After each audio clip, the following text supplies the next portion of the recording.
Hello, everybody. Welcome to another Let's Grow platform. Super excited tonight. We've got some guys that definitely have made a name for themselves in this business. Have been trailblazers for many young coaches in the business, and super excited to hear from them tonight.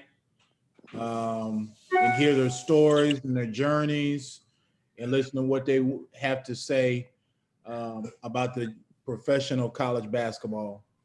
Tonight, I am fortunate enough to have as a moderator Lamar Barrett, who is uh, himself a former college basketball assistant coach, spent 16 years coaching at the college level.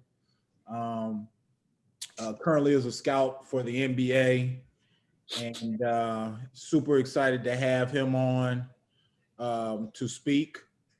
Um, and he will be the moderator as well as I also want to mention that he's also a person that has an UnMasked series, which has been a good documentary for assistant college basketball coaches. Don't join us.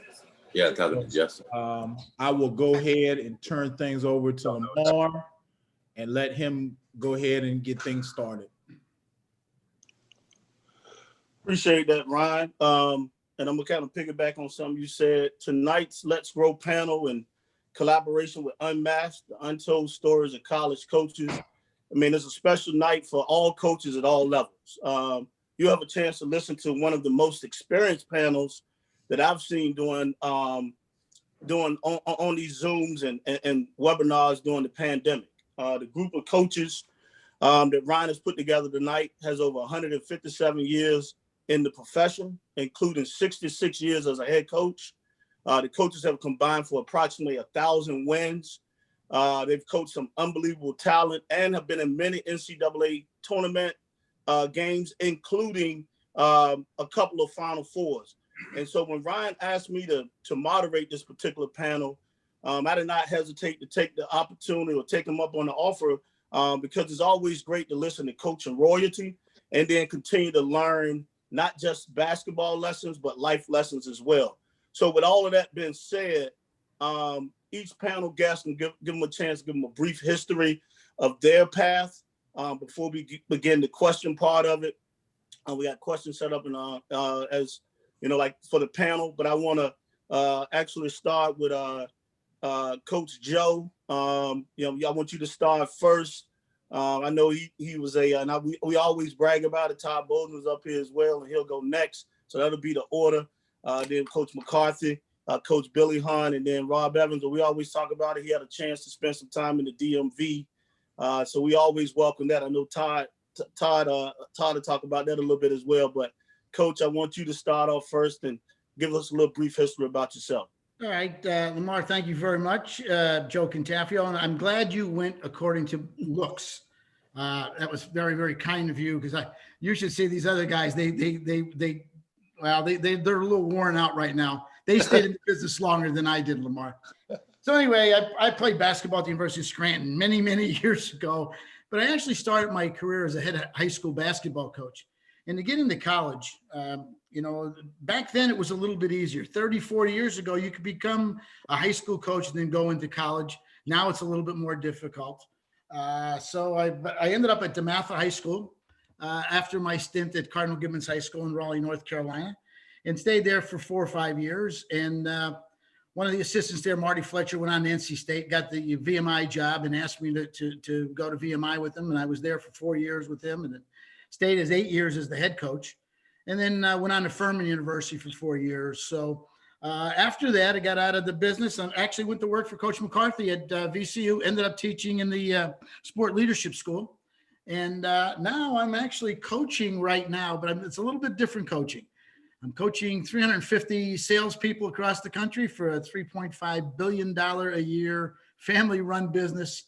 And I play a lot of golf, Lamar. I play a lot of golf. So it's been a wild ride. I love the game of basketball, and the panel that you have on tonight. I've interactions with all of them. In the old days, I could tell you a lot of Billy Hahn stories and Todd and Mack McCarthy stories. Of course, Mack and I worked together. So, I want to say this. What you guys are doing is absolutely brilliant. I don't think people do enough of this. We did this, Mac will tell you a little bit more about it, but we did this back 30, 40 years ago. We'd go to Columbus, Georgia once a summer. Of course, there was no phones back then, cell phones. There was none of that stuff. But we go to Columbus, Georgia with Sonny Smith of Auburn and Mac and myself, Bobby Hussey, God rest his soul, Kevin Eastman, some really good basketball people, along with Coach Herbert, who actually was the head coach there at Columbus. And we shared ideas. And I tell you, so much of what I used came from guys that we shared ideas with.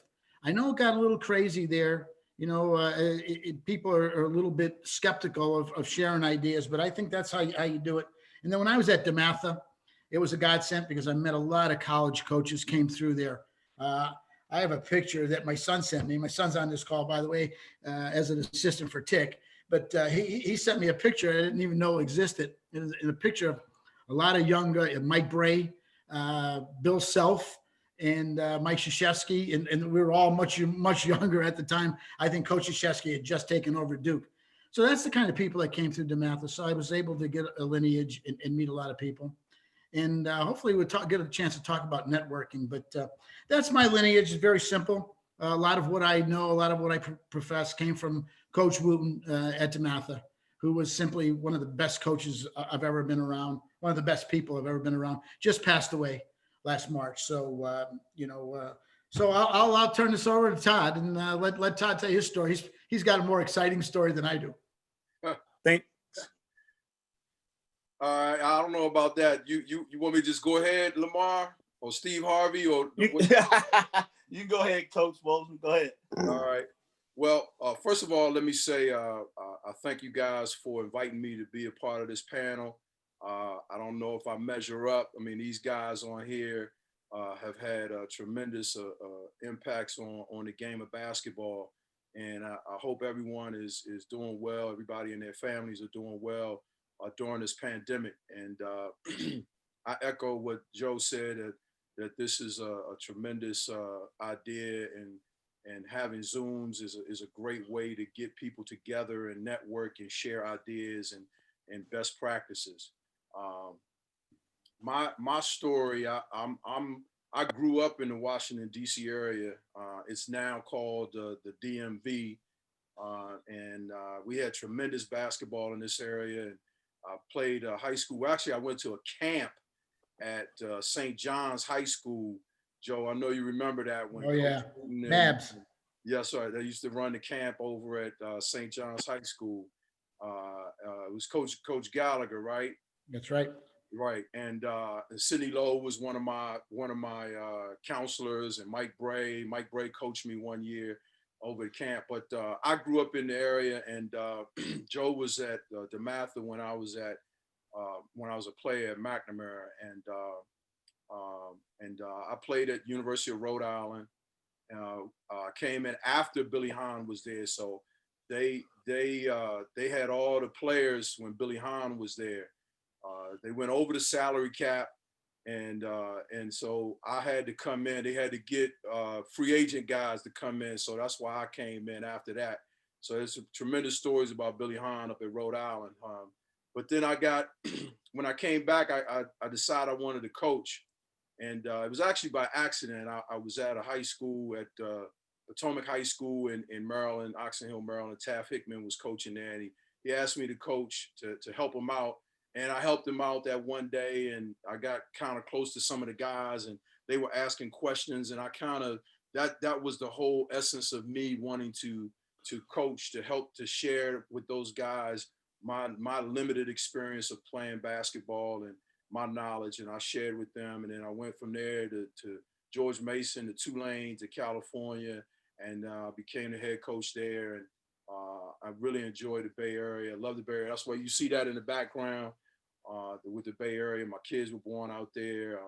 Had a tremendous time there, and went on and worked in the NBA with the Grizzlies and the Raptors when Vincent Tracy and those guys were there, and then went on to Morgan State and was there for 13 years and had a great time there. So like you said, Lamar, 5 tournaments, and it was a great time. But throughout the time as a coach, I always would attend clinics, and I remember when Coach Evans, we used to get together with quite a few guys, about 8 to 10 guys, and we meet at different places, and we had those same chalk talks, Joe, and we share ideas and alike. And I think that's a great idea. Nowadays, it would be a situation we'd be on a Zoom, and we wouldn't have to try to get to places and coordinate the whole schedule. I didn't play golf back then. I wish I did. I play now. If I did, it probably would have took my money. But it's been a tremendous ride, and enjoying it, and looking forward to hearing you guys tell your stories. And again, honored to be here amongst you guys, this panel, and even with Tick on here. Tick was a guy that was assistant coach back in the day. He went recruiting. Tick had a leather suit on and came recruiting. He was the coolest assistant coach I had ever seen. I was like, is that Eddie Murphy? Is that velvet? Is that leather? And Tick was the baddest dude out there, man. So I'm honored to be here and to share with you guys and share my story. So that's it. So I'll pass it on. Coach McCarthy. You're muted, Coach. You're muted, Coach.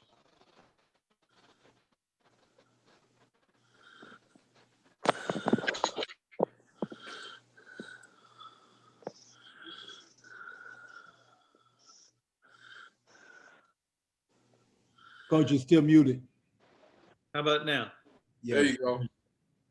I don't know how we got muted, but I would mess this thing up. But this is a great idea. This is exactly, Joe mentioned it before. We did a thing back in the day. We copied one that Glenn Wilkes put together down in Stetson, Florida, way back in the day. And he had Dale Harris and Sonny Smith and Bobby Hussey and George Raveling and a whole bunch of guys. And we decided, a bunch of us young guys wanted to copy that. So we got together with a guy named Herbert Green at Columbus State University in Columbus, Georgia.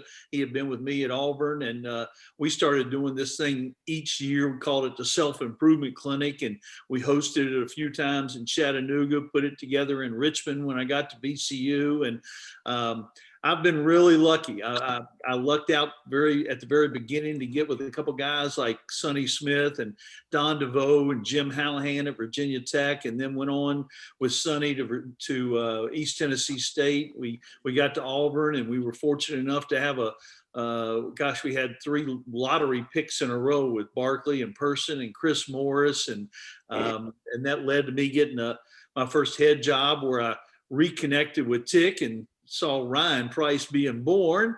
That's how old I am. I'm among the older guys here. I think I coached against everybody except Cantafio. He was a little older than the rest of us. He was right before my time.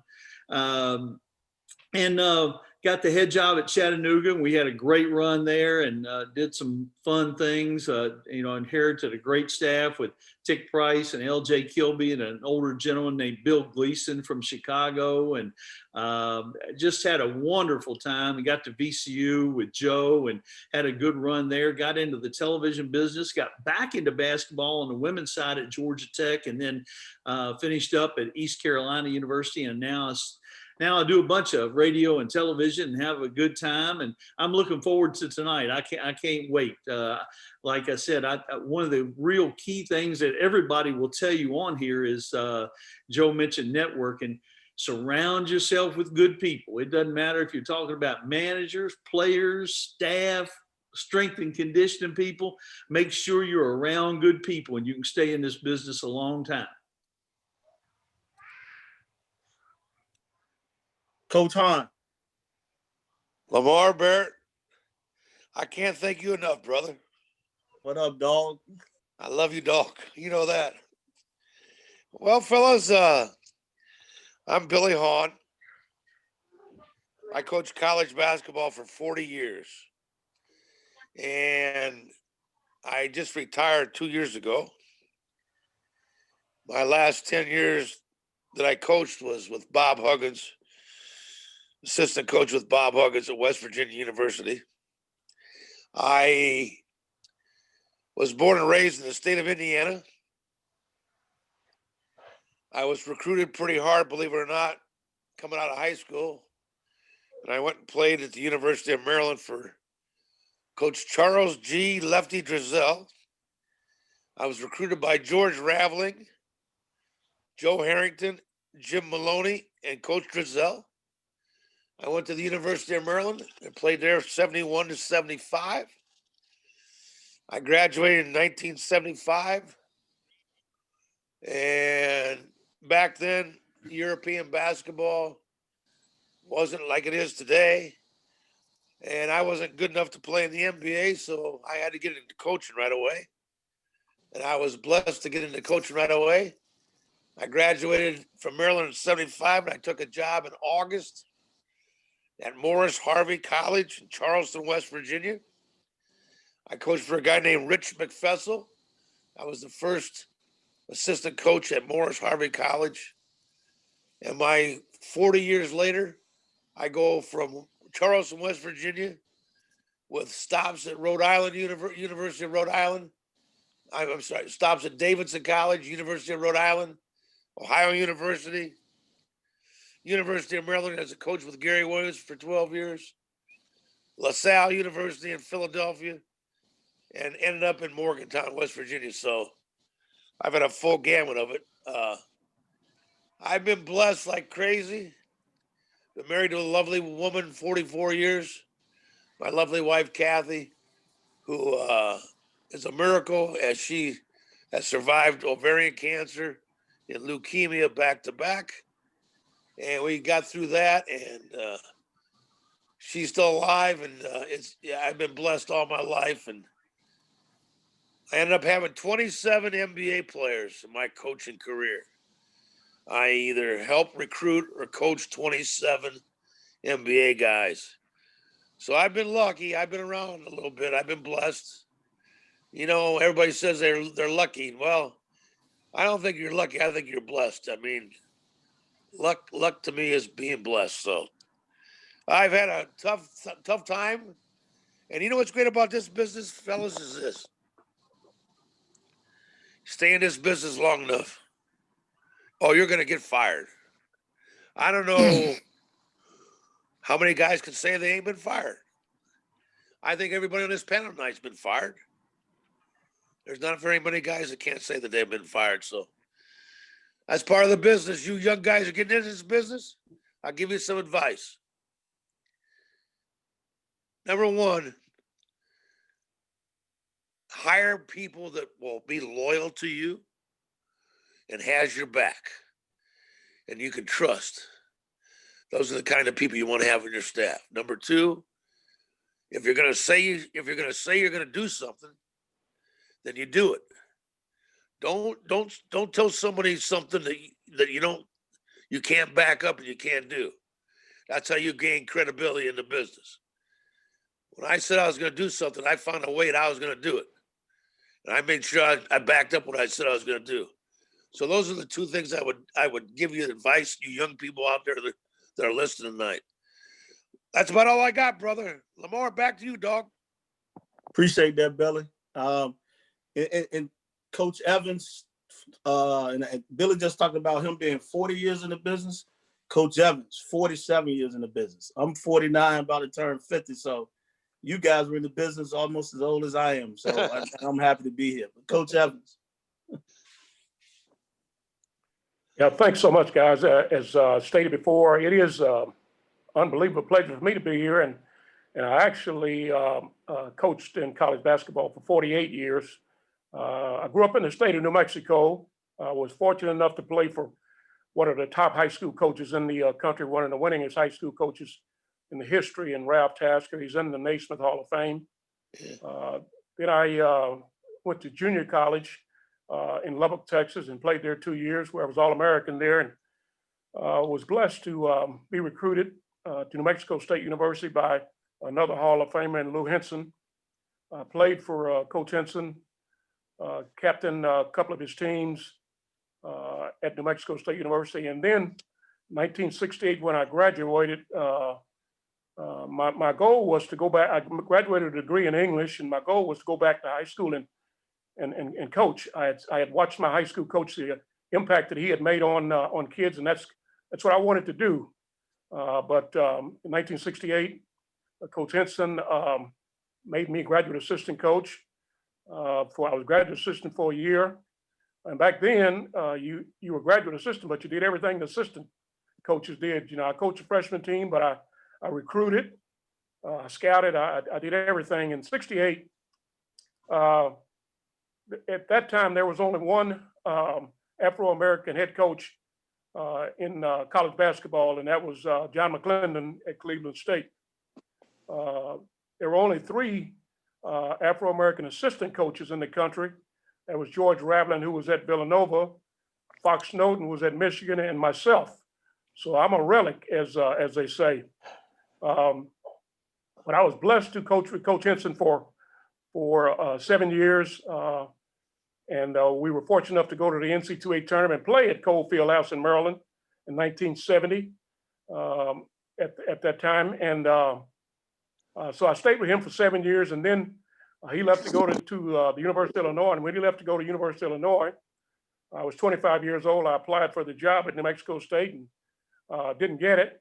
So I left and went to Texas Tech with Gerald Myers, and I was there with him for 15 years. I was there 15 years with Coach Myers. And then in 1990, Eddie Sutton brought me to Oklahoma State, where I coached with he and Bill Self for a couple of years, and had some success there, and then was hired as the head coach at the University of Mississippi. I worked at the University of Mississippi as the head coach for 6 years. We won back-to-back SEC championships there in 97, in 96, 97, 97, 98. And then I left to go to Arizona State University, where I was the head coach at Arizona State University for 8 years. Had some success there, and then left, was let go at Arizona State. When I did, I went to Arkansas as the assistant coach, and I was there for 5 years working with John Pelfrey. I left Arkansas and went to TCU, worked with Jim Christen for a year. And then one of my former players that I recruited and one of my former assistant coaches was hired as the head basketball coach at University of North Texas, Tony Benford. And he convinced me to come over and work with him. And I worked with him over there for 5 years. And then I was out of coaching for a year. Couldn't stand it. And went to SMU as special assistant to the athletic director, which is where I am now, Rick Hart, and basically working with women's basketball and men's basketball and spring sports, and just really enjoyed it.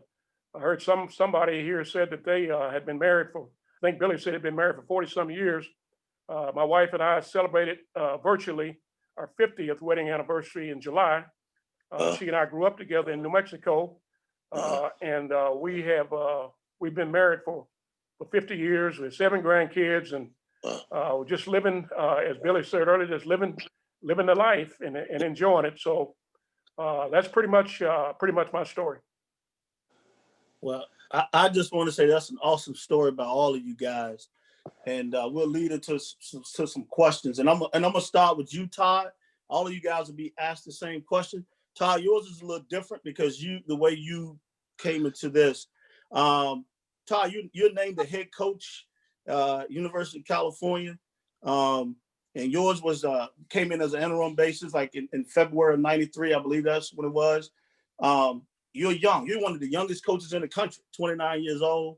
I know I'm excited being idolizing you as a kid, and then seeing you doing what you're doing. But you're excited to have your own program, like you coaching right away. You get to the NCAA tournament, but like, talk about what happens over those next few months when you take over the job. You're coaching, but then when you're really named the head coach, talk about how excited. Talk about those moments, those first 2 or 3 months on the job. Well, it was January, and it was it was so unexpected. So, as an assistant coach, you do the job that you're given, which at that time was, recruiting. And although you take notes and you go to clinics and you go to coaching sessions and alike, you take notes and you think that you're prepared, but it's nothing like sliding 18 inches over and driving that bus. So because it was in the middle of the season, there wasn't a whole lot of time to, first of all, there was no adjusting or changing anything because we were past the Christmas break. So it was a matter of us, trying to hold the ship together. And I really think that they named me the interim basically to keep the ship in line. And all the players that we had there were some pretty high profile players, and they wanted me to keep order. So it was interesting because I only had one assistant coach that was with me, Eric Hughes, who has been in the NBA. I think right now he's with the Philadelphia 76ers. And he was like the GA. And then he got bumped up because he was the only person I had. So, and the AD left and started interviewing people. So really, I took the position that I was going to just do the best that I could. And I looked at it as I was auditioning for other jobs. I never thought that I would get that job because, like I said, the AD was out interviewing people. They pretty much just handed me the keys and said, hey, keep this ship afloat. And it was kind of like a rallying point with the players, and we were able to do some really incredible things. And I there was no cell phones. Well, I did have a cell phone back then, but there wasn't anybody that could really get a hold of me other than my family and then my very, very close friends. So it was an interesting time. We kind of just focused in, and we just stayed basic with the fundamentals. And clearly, we had an outstanding group of guys, and led by Jason Kidd, who was an All-American, and that was his freshman year. And we were able to. I just wanted to keep the guys focused and keep them loose, and not feel the pressure. So there was a whole lot swirling around because of all the circumstances. And like I said, there were articles every day about who was going to get the job, and they were interviewing. So I didn't read the papers. I didn't watch the news. We just kept the players in the gym, and back then you could practice for a long time.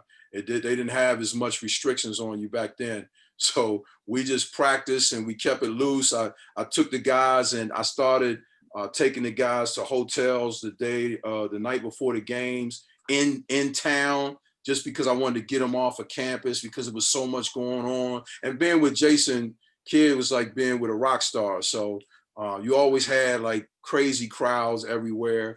There was tremendous. I have tons of stories about that kind of thing, but we just try to keep it simple.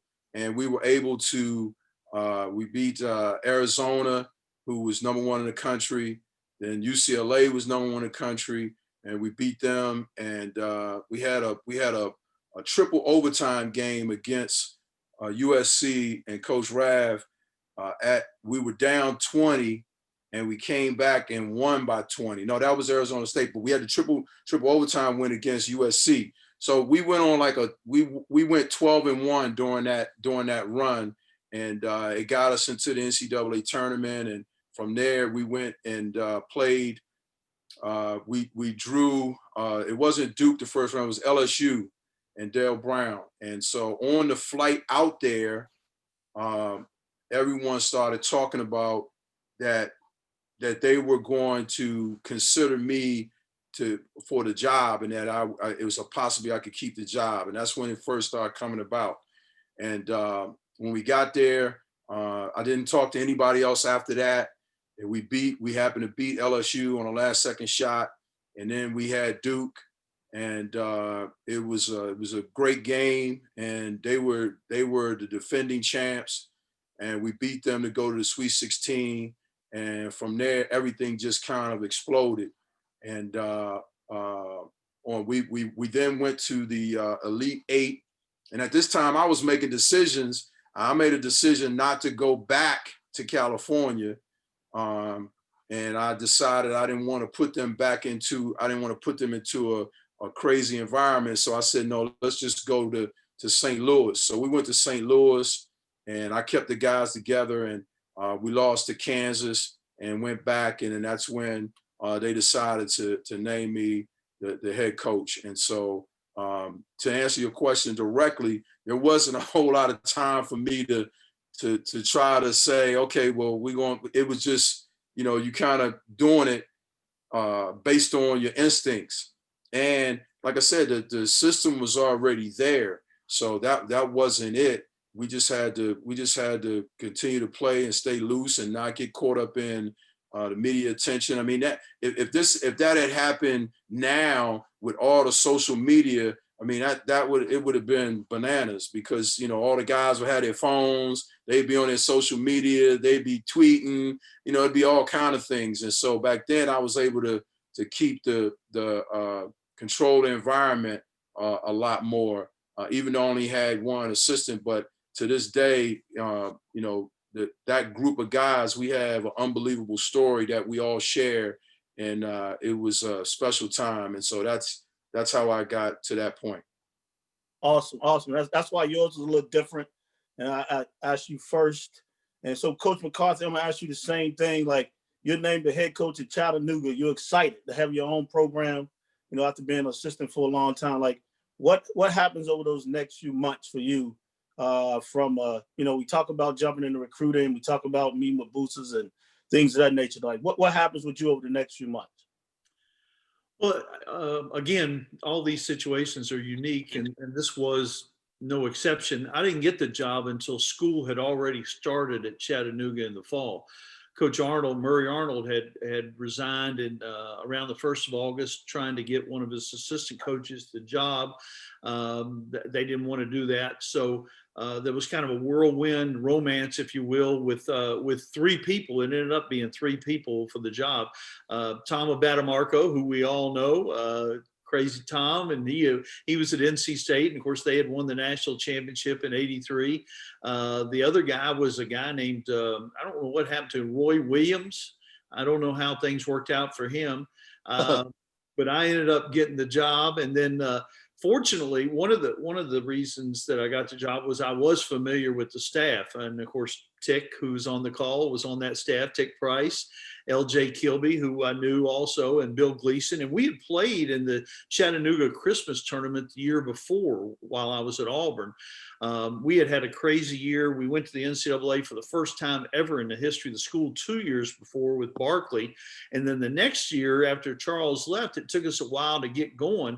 And we had a really talented team. Literally all 5 starters got drafted in the NBA. We were really good, but we finished 8th. The SEC was so good. But we caught fire in the tournament, won the tournament, went to the Sweet 16. So we got a lot of publicity. And the football coach at Auburn, Coach Pat Dye, knew the AD and football coach at Chattanooga, Harold Wilkes. So we ended up coming to some terms, and we jumped in there. And again, sort of like Todd was talking about, Nothing was broken there. Murray had won 4 championships in 7 years. I just had not to mess it up. So we didn't change a whole lot. We even talked to the players about, tell me the things you're doing right now that you really like. Because while I was going to put my, stamp on the program, a little bit at a time, I wasn't going in there to make wholesale changes, and having the staff stay on with me. That was a really big deal. So we won right away. We won the league the very first year and went on to win 9 championships in 12 years and go to 5 NCAAs and a couple NITs and have a lot of success. But a big key was, like I said, surrounding yourself with good people. I didn't get to make these choices, but I was really lucky, blessed, whatever Billy wants to call it. I was lucky to have those guys on my staff and ease that transition into being a head coach for the first time. Awesome.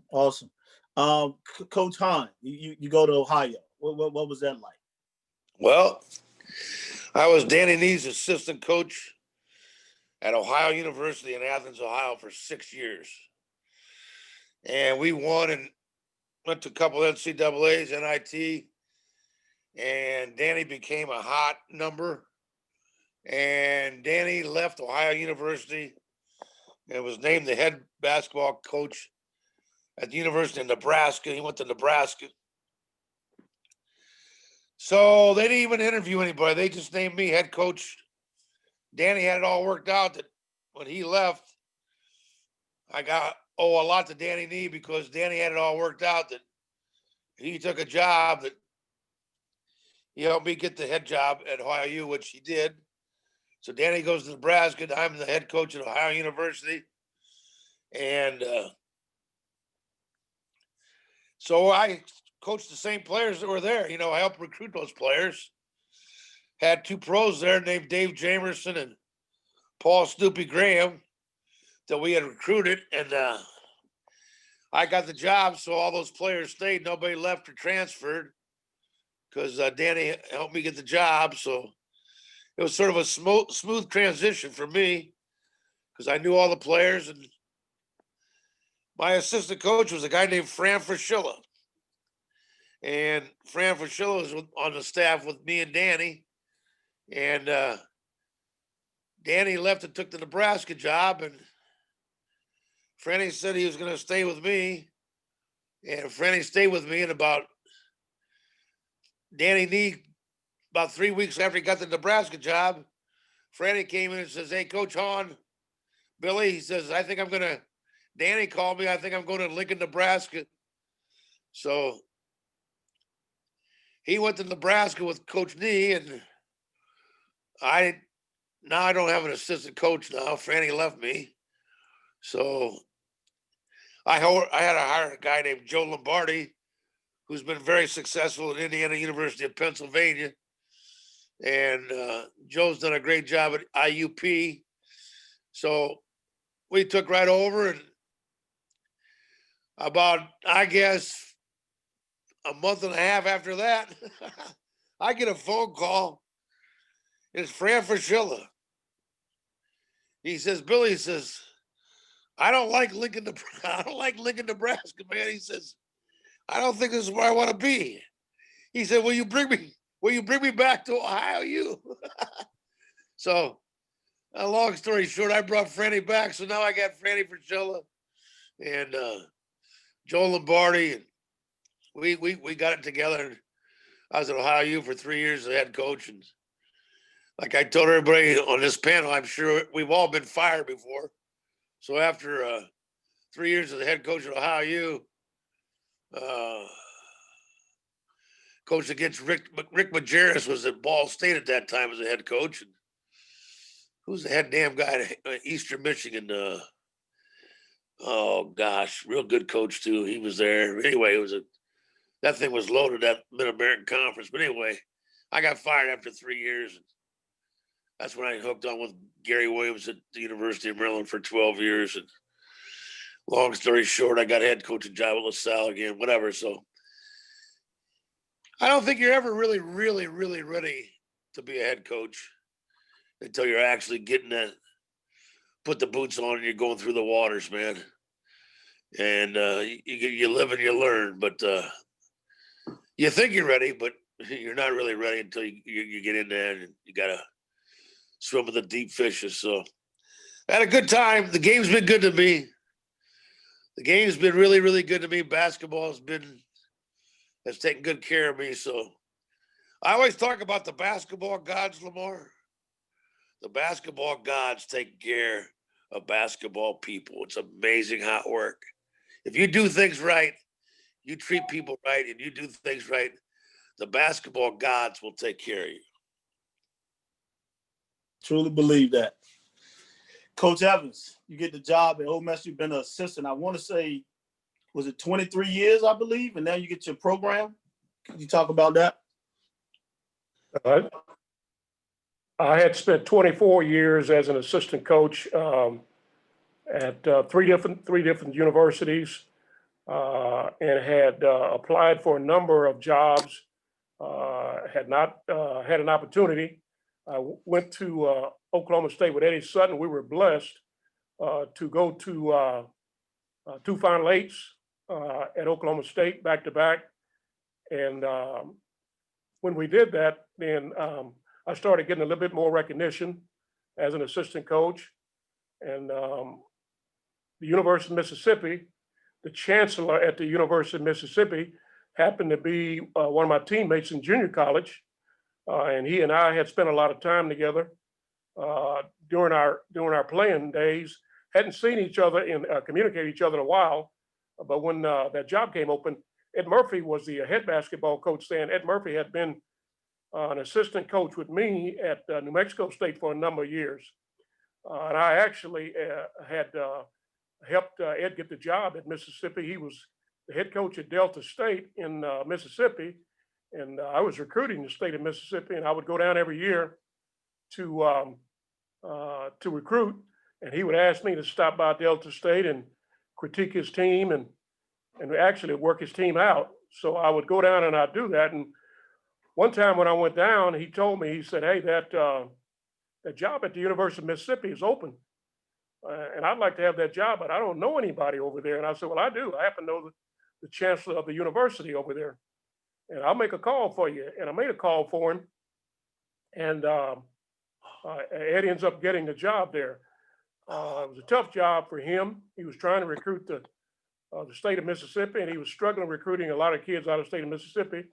And he called me a couple of times, and he was very, very thoughtful for me, because he had told me, he said, "Rob, I don't think I can make this job go, because I can't recruit the kids, especially Afro-American kids in the state.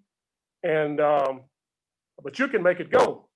But you're going to have to come down here and play in my golf tournament for a few years so you can meet some of the alumni here, so they'll know you when this job comes open. Because what I'd like to do is I'd like to go to a smaller school somewhere and just kind of coach and enjoy it." And so I did. I went down to Mississippi for about 4 or 5 years and played in this golf tournament, met quite a few of the alumni there. And when the job came open, then I applied for the job. I actually had all the years trying to get a job. I couldn't get one. And then when we went to our last Elite Eight at Oklahoma State, I actually had 3 job offers in one day. I had the Baylor job offer, I had the Rice job offer in Mississippi. And I asked my wife, I said, which one you want to take? And she said, "Well, I haven't been much farther south than Texas, so let's shoot for one of the Texas schools."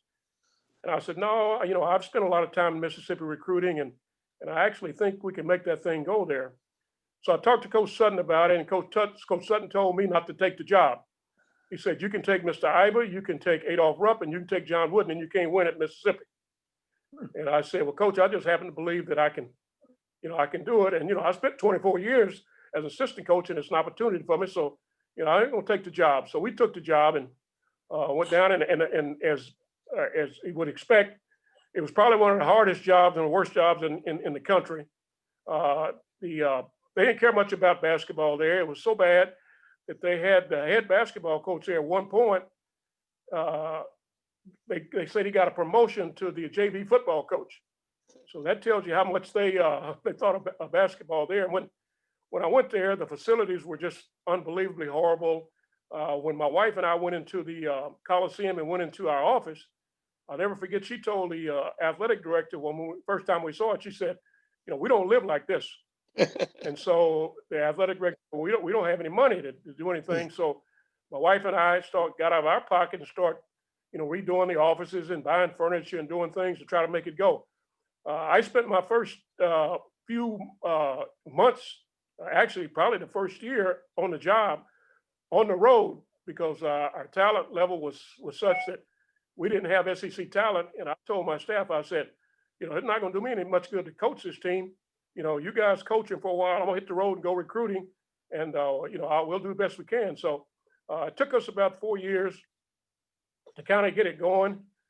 Then we ended up, as I said, they picked us last in the league in 1996, 97, and we won the league, the West Division. We won it, and we had everybody coming back the next year. I was offered the LSU job when Dale Brown left, and I turned it down.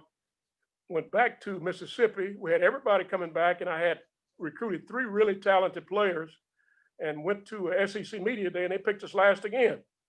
And that was because of the history of the University of Mississippi basketball, and we actually won it again. And following that year in 1998, the athletic director at Arizona State was Kevin White. His son, Michael White, who's the head coach at Florida, was my starting point guard, and he was a junior. And so Kevin called me and he said, Rob, he said, I want to interview you for this job. It's probably not going to go anywhere because if I hire you, I'm taking you away from Michael, and I don't want to do that. And I said, well, that's fine. I said, so I interviewed for the job, and he ended up hiring me there. And he said he hired me because Michael told him that he didn't want me to leave, but he thought I deserved the opportunity. So I ended up going to Arizona State.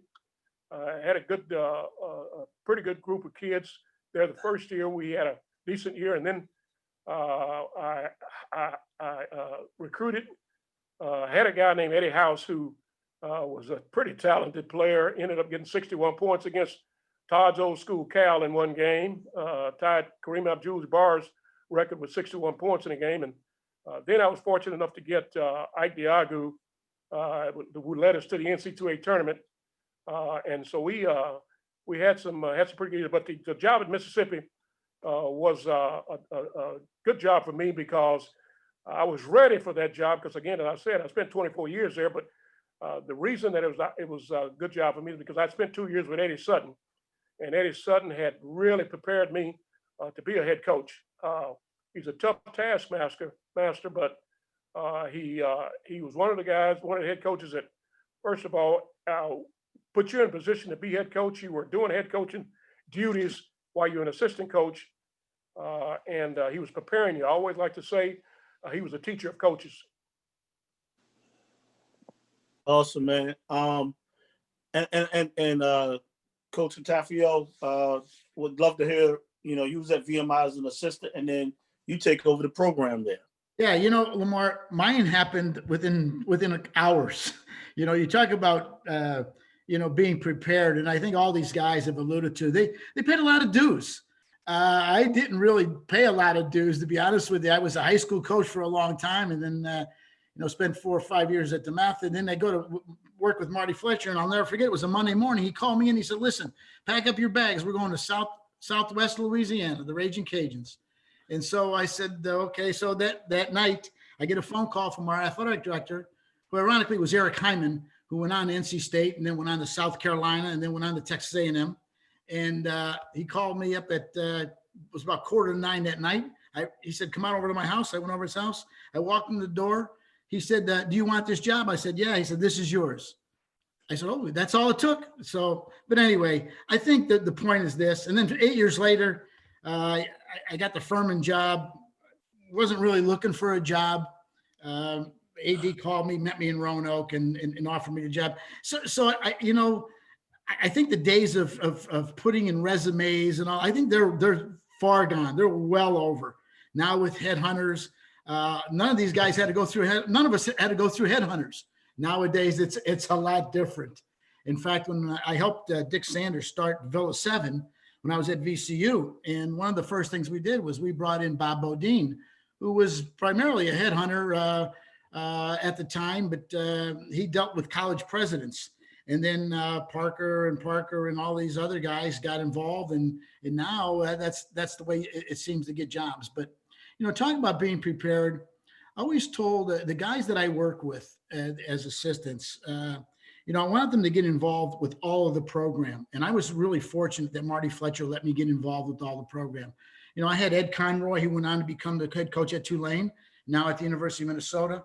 Ronnie Everhart went on to Duquesne and is now with Billy up there in West Virginia. And Pete Strickland, who went on to Old Dominion and then NC State as an assistant, then became head coach at Coastal Carolina. So these guys, we kind of shared in the ideas. And so you have to prepare yourself. And my advice to these young guys is get involved as much as possible. Get involved with the budget. Get involved with everything, because now all of a sudden you're the guy making the decisions. I always used to say this. When I was an assistant coach, and these guys allude to this, the players told you everything. I knew everything about our players. As Todd said, when you move that at 17, 18 inches over, guess what? You're the guy making decisions. You're going to have to hear that from the assistants. So thus, you better hire good people and have that pipeline. But as I said, Lamar, my situation was a lot different. And I'm like the rest of these guys, and I owe an awful lot to basketball. The job, I have the best job I've ever had. I have right now, and it's primarily due to basketball and a VMI guy. And so I think the networking part really makes your mark. But it's very interesting how everybody has a different story in this business. It's hard getting a head job, by the way. My hat's off to all of these guys. It's hard getting a head job. It's harder today, I think, than it was 20, 30 years ago. Thanks, Coach. I appreciate that. And that kind of leads into what you said, and Billy mentioned, it's been mentioned twice tonight. So my next question to all of you guys, and I'll start with you, Coach McCarthy, this time, is what qualities did you look for in hiring assistant coaches? Because it's usually the same, but then there's some guys who have different, and Coach just talked about it. Everyone has different stories. Everybody has their own niche in recruiting. And then everyone has different ways that they hire their staff. Coach McCarthy, talk about that. What qualities did you look for in hiring assistant coaches? I think the number one thing, and somebody mentioned loyalty earlier, and I would echo that, but I would right along with loyalty, which goes hand in hand with the word trust. These are people that you are trusting with your future, with your life, with your family's well-being. So you really have to trust these people. And, that it's not only the assistants, it's also the staff and all the people around them. And, Joe mentioned how things are different. Things are so different is that you have so many more people involved with your players now.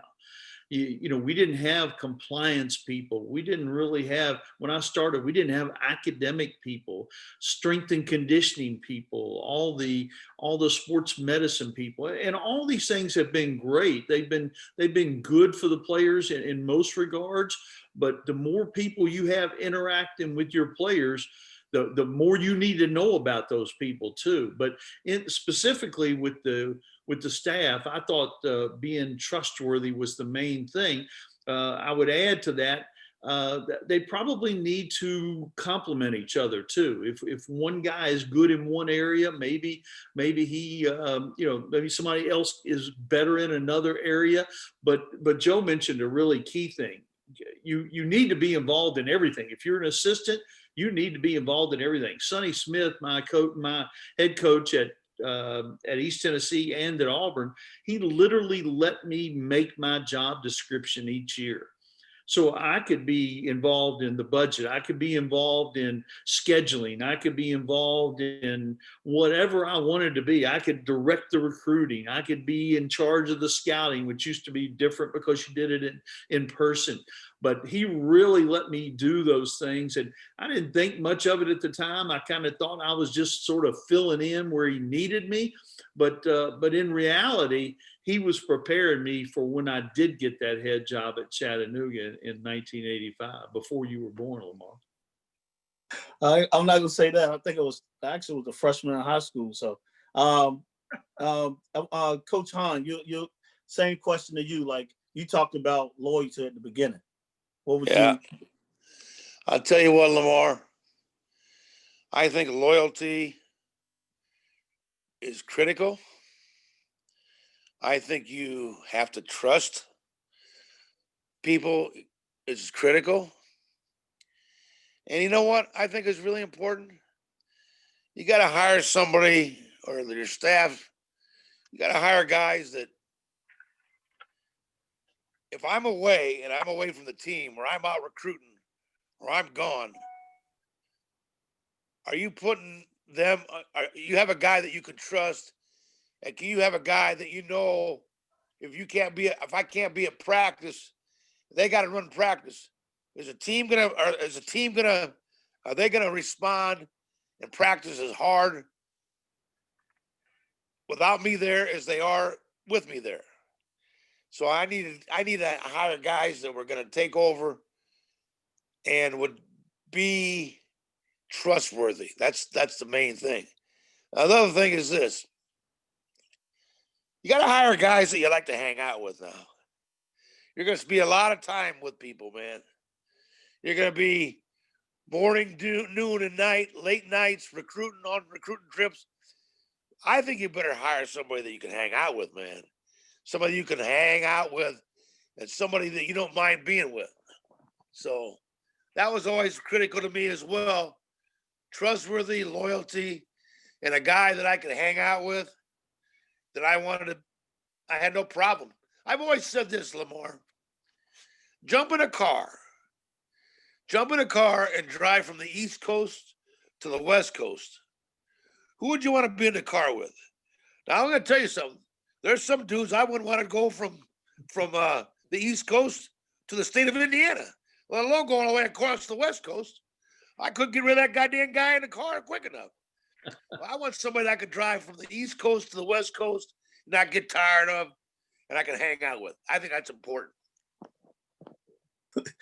Great stuff right there. Coach Evans.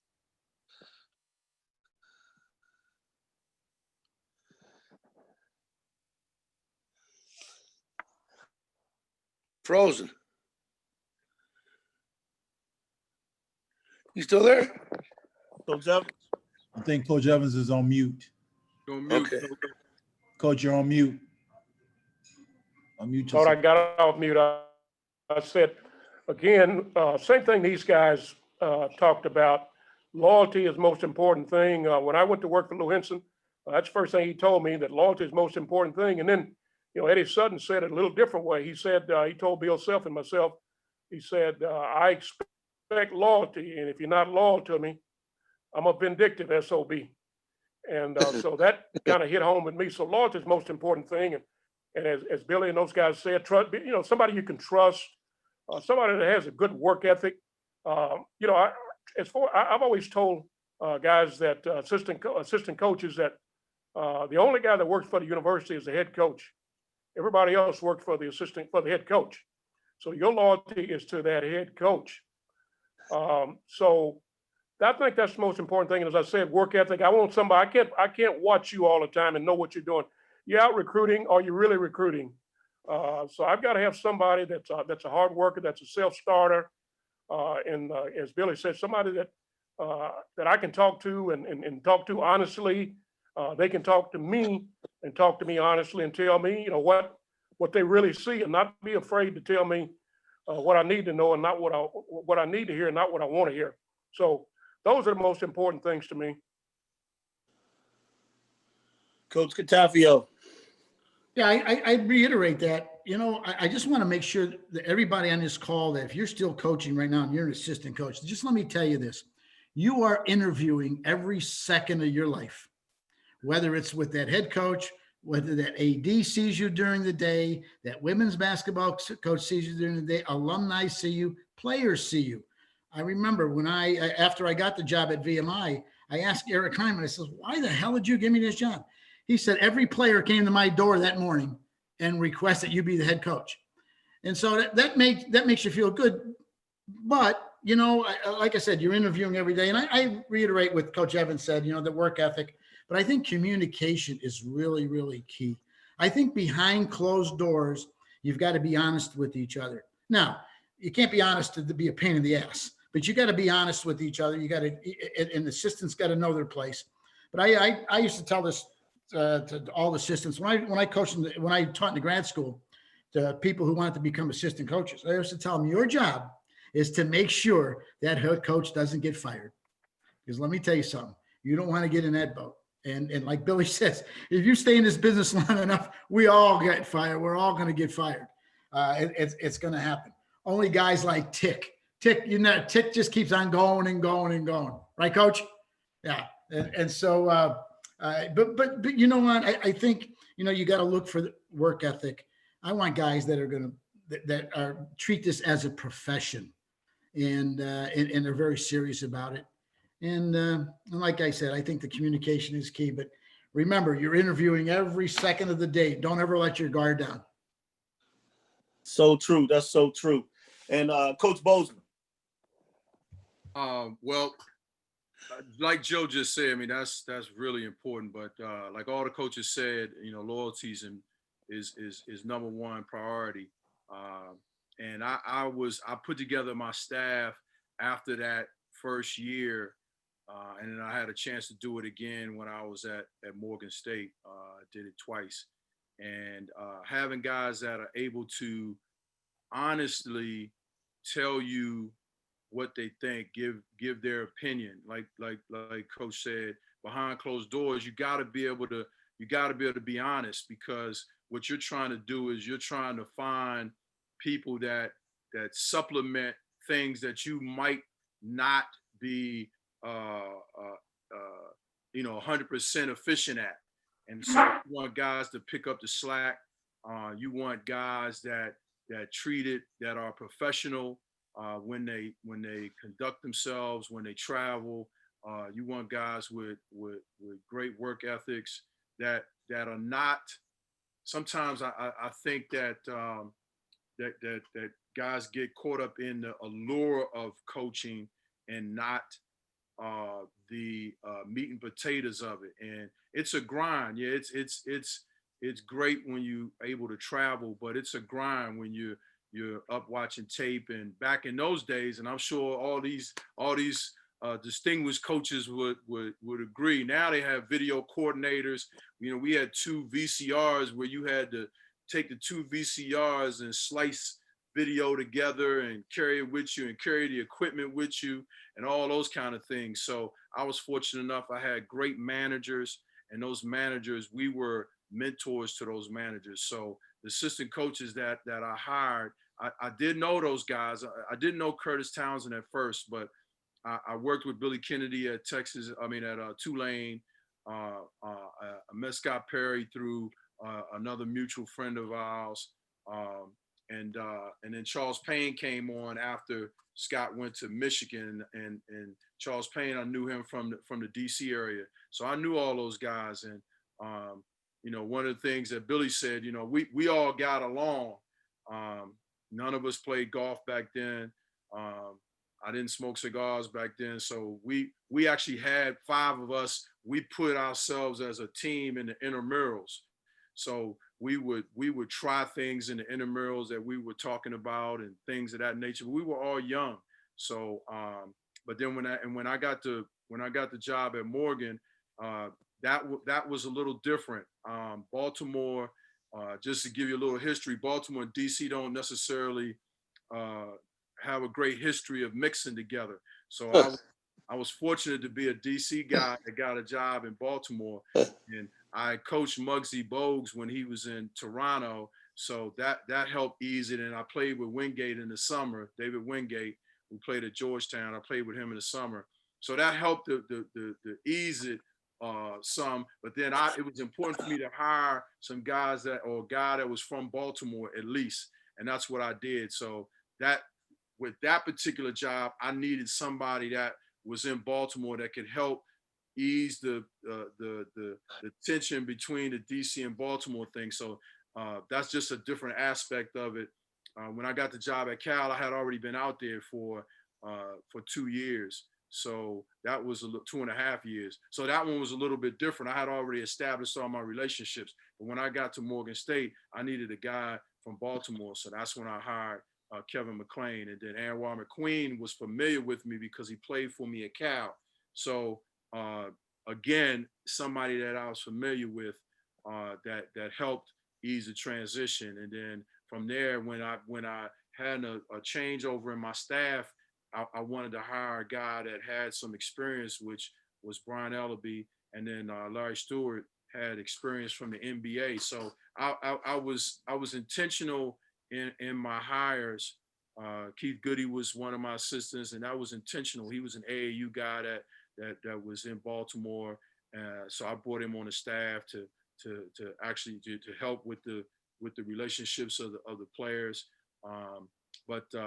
So I was very intentional in my hiring of the assistant coaches, but the loyalty obviously is number one.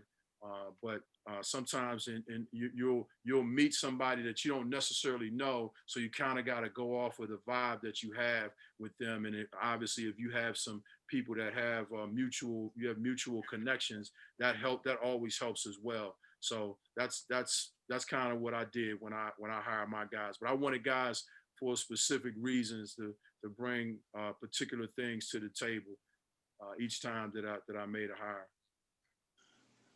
Good stuff, man. And Anwar McQueen, shout out Mr. Analytics himself. So we got a lot of analytic guys up here, Todd. So those guys will probably try to get with him. They want to be really good at it. So he's the godfather. He's the godfather for sure. I want to ask this to all of you guys, and I'll start with you, Coach Hahn. Because a lot of you guys, you talked about, y'all were all excited about being grandparents, but when you first got up here, and you've been married for 44 years, Coach Hahn, and 50 years, and Ty, you got numbers up there too. I got 30. I got 45. I got 45, Lamar. See what I'm saying? So my question to you guys is, like, what did you have to give up or sacrifice to achieve your level of success? Because I don't think a lot of people understand that a lot of times. But what did you guys have to give up or achieve, or give up or sacrifice to achieve your level of success? Well, believe it or not, the game's changed so much. Coaching has changed so much. When I grew up in the coaching business, there was no recruiting rules. I mean, you could be out every night. There was no, like, these young coaches today, they think they got it tough, man. You ain't got nothing. Yeah, they ain't got nothing going on. They got dead periods and live periods and all this periods. Man, when I coached, you could be gone every night. So my wife raised my 2 kids. I didn't see my kids grow up. I wasn't around with my kids. I wasn't around with them, man. My wife had them. Every time when I was gone I'd be on the road for 25, 30 days in a row, man. I mean, what the heck? I mean, that's not heard of anymore. But hey, Lamar, I want to get back to this real quick. I didn't mention this. You better be able to evaluate talent. And not only evaluate talent, you better be able to go out and say, can this kid play for my head coach? When I was recruiting for Gary Williams at the University of Maryland, not only did we have to get good players, but I ain't gonna lie to you. You had to find a kid that could play for Gary Williams. Gary Williams is a tough guy to play for. I recruited for Bob Huggins for 10 years here at West Virginia. Not only do you have to get good players to win the Big 12 and the Big East when we were in the Big East, but could you get a kid that could come in and play for Bob Huggins and the way Bob Huggins coached? So you young guys in the business, you better know what your head coach is like and what personality fits your head coach when you're evaluating kids. And you're not going to always go by who's recruiting who and, oh, that kid must be a good player because Duke and North Carolina and UCLA recruiting a kid. Well, guess what? I'm at the University of Maryland. I'm at West Virginia. Those schools are recruiting a kid. I ain't going to get that kid. He ain't coming to Maryland. He he ain't coming to West Virginia. He's going to go to UCLA or Duke or Carolina, man. You got to be smart on who you're recruiting. Got to be able to evaluate who you're recruiting for, Lamar. And I got off the subject a little bit, but the game's been so good to me. And I think we all have to understand this. The recent deaths that we had, John Thompson dying, Lou Henson dying, Eddie Sutton dying, Lute Olson dying. I mean, we have a lot of guys that just passed away recently. So you got to understand how important this business is to everybody. And you better every day you better get up and you better understand how good it is that you're in the business and you can be part of the coaching business. John Thompson's story, which I'll never forget as long as I live. John Thompson was head coach at Georgetown. I'm the assistant coach at the University of Maryland for Gary Williams. And obviously Maryland and Georgetown are right next to each other in Maryland and DC.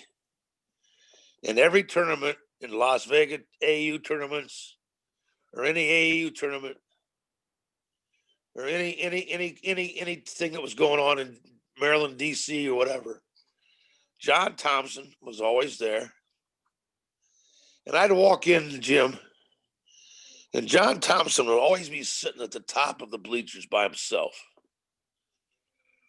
And when I was in Las Vegas at the AAU tournament in Las Vegas, and I walk in, Big John's at the top of the bleachers by himself, nobody with him, nobody. And the game was over, and he was walking, getting ready to walk outside. And I was outside. I said, Coach Thompson, I said, I got to ask you a question. I said, I've known you for a long time. Every time I come into a gym, you're always sitting at the top of the bleachers by yourself. Can I ask you why you do that? He says, Coach Hahn, now you think about this. He said, you watch everybody coming into these AU events and everybody comes into these gyms. What do? They all sit next to each other. They're all buddies and they all sit next to each other. And you know what? While that game's going on, all these guys are sitting next to each other and they're talking to each other. And when they're talking to each other, it's human nature that when you talk to somebody, you look at that guy when you're talking to him. So he says, if you're sitting at the top of the bleachers by yourself, you can't have no conversation with anybody. All you can do is watch the game. So I watch the game, and that's how I evaluate kids, because I'm evaluating and I'm watching everything that they do. I'm not talking to my buddies. I think that's the best advice that Billy Hahn's ever received from somebody. I know that's the best advice I've ever gotten. I learned from Coach John Thompson about sitting by myself at the top of the stands. He says, you want to talk to your buddies, talk to them at halftime. Talk to them at the end of the game.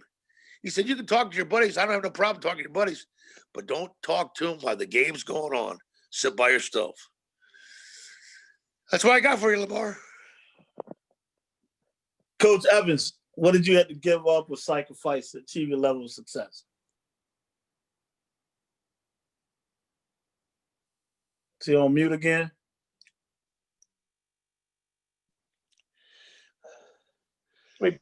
Let me piggyback on what Billy just said. I had that same thing happen with John Thompson, Billy, when I was at junior college tournament in Kansas as a young coach, and he called me up where he was. He said, "Rob, come up here." He said, "Listen," he said, "you want to learn everybody's business. You stay down there where you are. You want to evaluate talent. You come way up here and sit up here and Yep. watch the game." And Yep. so I learned that same lesson that you learned. Yeah. But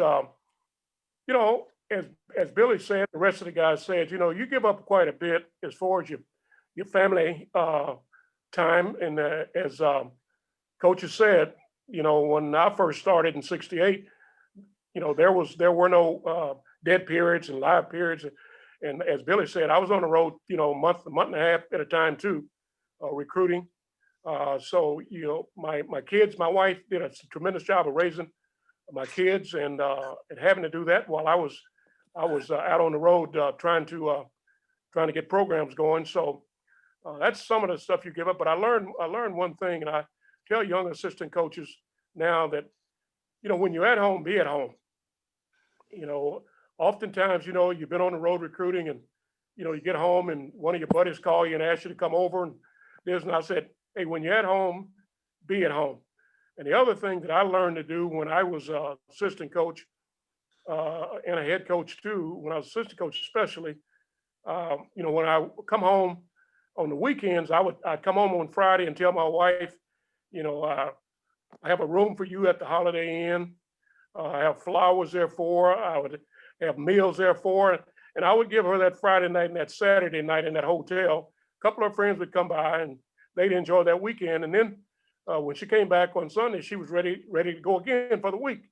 So I tried to make it as easy as I could for her when I was at home. So gave up a lot, but as everybody has said on this call, there's nothing like the game of college basketball.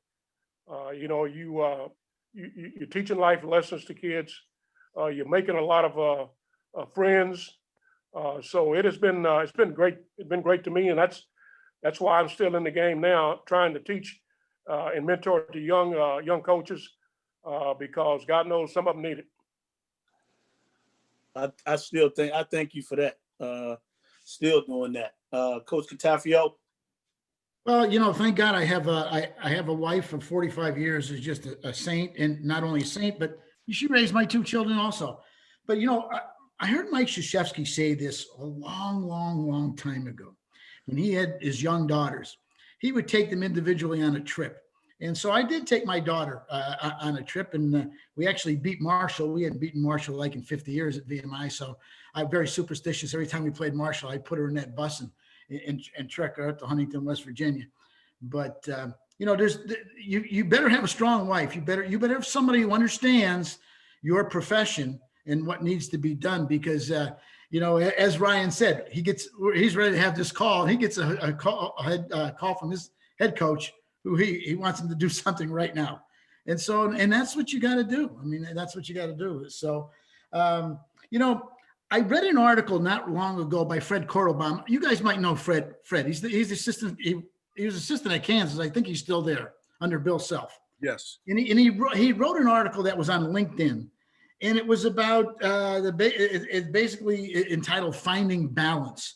If you go to LinkedIn, find this article called "Finding Balance" by Fred Kordelbaum. And he's been in the business a long time. He gives you some great suggestions on, staying fit, eating the right foods, paying attention to your family. Listen, when as Billy mentioned that when we first got into business, there were no rules. I remember, Billy, my first job, VMI, on the road I didn't have children, thank God, on the road for 30 days. In fact, Billy, I don't know if you remember this, but I was on City Line. I was on the Schuylkill Expressway, going to City Line Avenue, and you and Franny Frischella going down the road, and one of them moons me. I can't remember which one it was.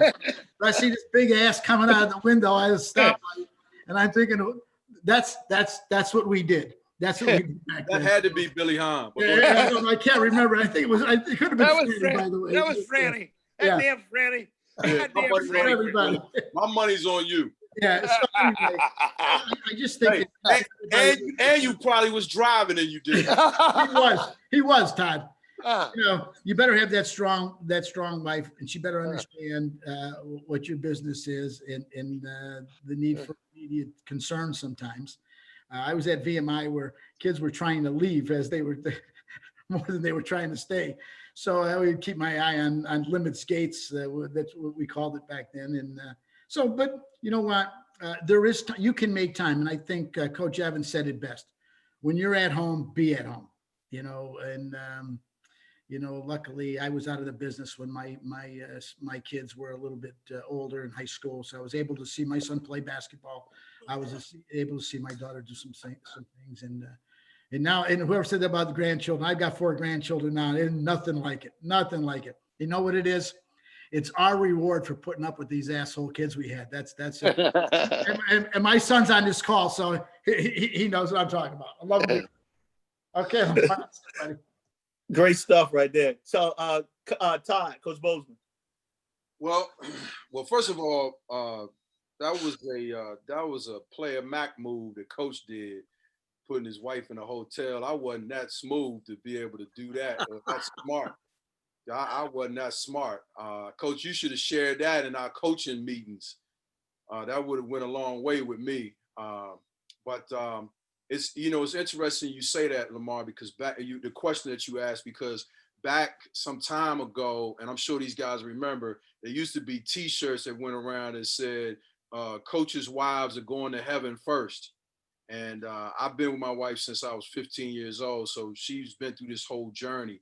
And I always think it's tough that you got to make sure that if you're not married when you get in, once you're in and then you get married, it's tough sometimes because sometimes your mate doesn't understand the demands of the job, and because you're constantly going, and some of it is just self-driven. And I almost made a couple mistakes. I was so driven to go out and recruit and get players, and I almost decided to not be there for my daughter being born. And I thought about, I don't know what it was. Maybe it was God saying, hey, man, you are making a mistake. And I made sure I was there. So I was there for both of my children being born. Like Coach said, when I was home sometimes. But I didn't take vacations with my family. I sent them on vacation. We had somebody there that was with my wife all the time. One of our parents would come out west and would help. And then I remember there was a time, obviously, when I wasn't coaching and I was home in the DC area, and I went and I talked. Leonard Hamilton was a coach for the Washington Bullets at the time, who obviously is now in the Wizards. And I was sitting down with him and I was sharing with him how I was teaching my son how to ride a bike. And my son had all this gear on. He came out the door, and my wife had put a helmet on him and shoulder pads and knee pads and soccer pads and everything. And I said, boy, go in there and take that off. And I taught him how to ride a bike. And I was telling Leonard Hamilton a story, and he was just sitting there saying, wow, like he hadn't experienced that. And so that was huge. The fact that I was able to spend time with him to teach him how to ride a bike. And like the other coaches said, when we were on the road back when we were recruiting, like we did our laundry. I would take my laundry to laundry services. I would take and that's back when you could find places that would wash and fold your stuff, because obviously I didn't need to have stuff dry cleaned because it was all shorts and t-shirts, but you would drop it off and then you come back later, you pay by the pound and all of that. And then also there was a story that was in Sports Illustrated by Jim Valvano, and it was when he was going through his deal with cancer, and he had a quote that has stuck with me forever. And he said that he was telling a story about how when he first got out of coaching, he was at home and they had some event that was going on, and he was like, hey, where we going? What we doing? And his daughter said, Dad, what are you doing? You're throwing us off. Like, he wasn't in the groove with them, so it was throwing them off. And so he said, oftentimes the seeds of our labor become the fruits of our destruction. And he said that he missed a lot of his kids growing up in those moments because of those seeds that we as coaches were planting. So that's something that obviously the rules make it so the younger coaches coming in now don't have to deal with that same thing. I mean, they have like Billy said, they have the dead periods, and they only have the certain spots where you can recruit. So although that's for the athletes, I think that's a lot for the peace of mind of the coaches as well, and for the families. That's a really, really big deal. But that was one of the things that I went through as a coach coming up. And then when I got to Morgan, I kind of looked at it like Coach Evans did. When you were home, spend time with your family, and it was I had a different approach to it. But before I pass it to Coach, just like Billy And Coach Evans said, I had that same story, but not necessarily from John Thompson. When I came into business as an assistant at Tulane, Perry Clark sat me down, excuse me. Perry hired me as an assistant, my first time assistant coach, and I was 23 years old. And we had just brought the program back at Tulane, and so we didn't have a team. So I spent all kind of time going all these different cities. And he said, listen, when you go in the gym, don't sit down with these guys and be talking to people about all the business. He said, sit by yourself and study and evaluate the players. And also you're evaluating what's going on. You can see the parents, you see the parent coming up, which parent might have the most influence. You see the friends that are hanging around. You get a chance to see actually what's going on while, with those players, whether it's an AAU tournament or whether it's high school and the whole bit. So I had that same advice, but it came from Perry Clark. Because that was the guy that hired me, gave me my first full-time job. I was at Mason, but I was considered the third assistant, which at that time could not go out and recruit. That person had to be, they did that for like a year or something. And then after that, they did away with that. But that's what I would say that I had to give up for coaching and in my life while I was coaching. But my wife was very, very understanding. And she, so she's been through that whole process. I've been blessed. Good job, Todd. And I'm gonna say this, I know Coach McCarthy, he's still on the road, and I was an older millionaire Hofstra, and he was still doing, so he's still on the road doing these TV games.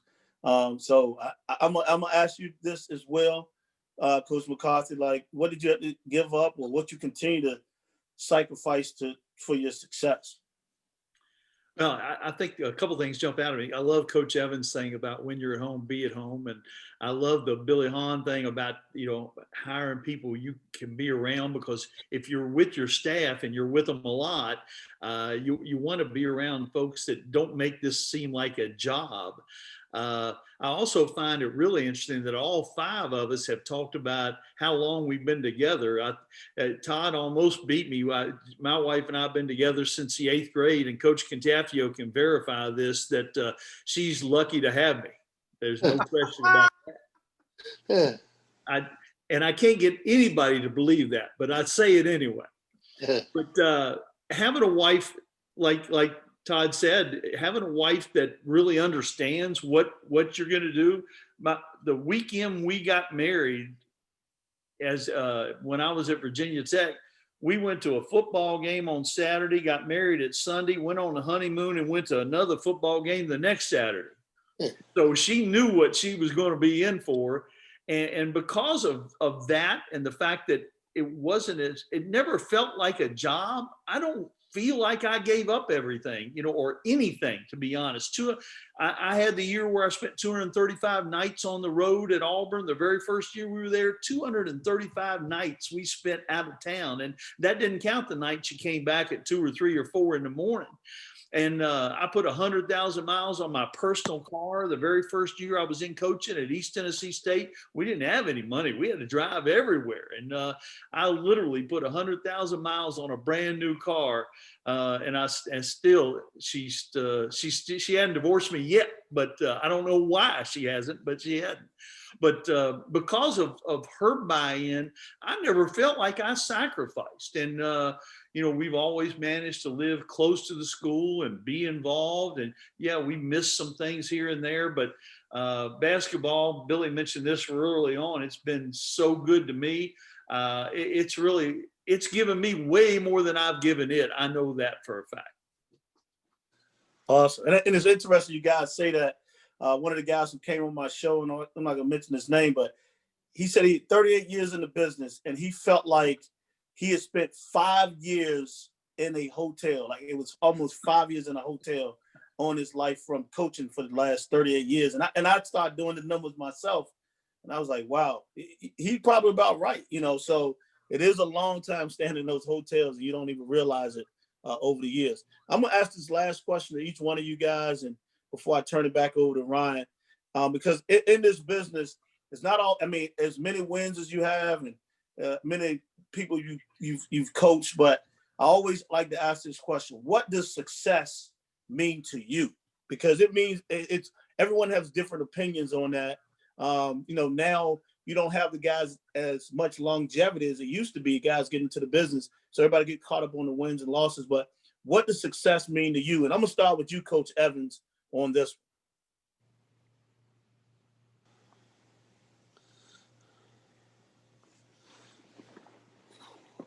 I always equate success to a number of my kids that have graduated, and most of the kids that I coached that was with me for 4 years have graduated and are doing well.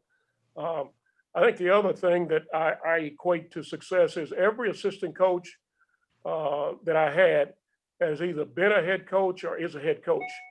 Not only that, I have managers that are head coach. I have two Japanese managers that are two of the top coaches in Japan. I have managers that are scouts in the NBA. So that is success to me. I always, when I would go into a home recruiting somebody, I would always say that, and I would say, winning basketball games, all of that's great. I said, here's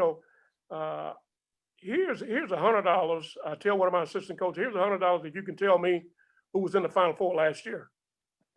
And most of them would say, well, there was Duke and there was Maryland and I can't remember. So those games go away. All the games, the win and losses, eventually they go away.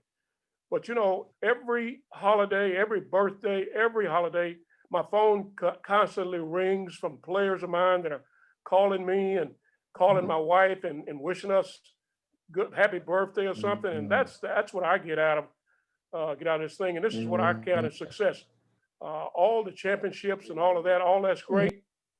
But winning is super. But the fact that I have kids that have graduated and have done great, some that didn't have a chance, some that were first time graduates, those are things that I contain that is successful for me.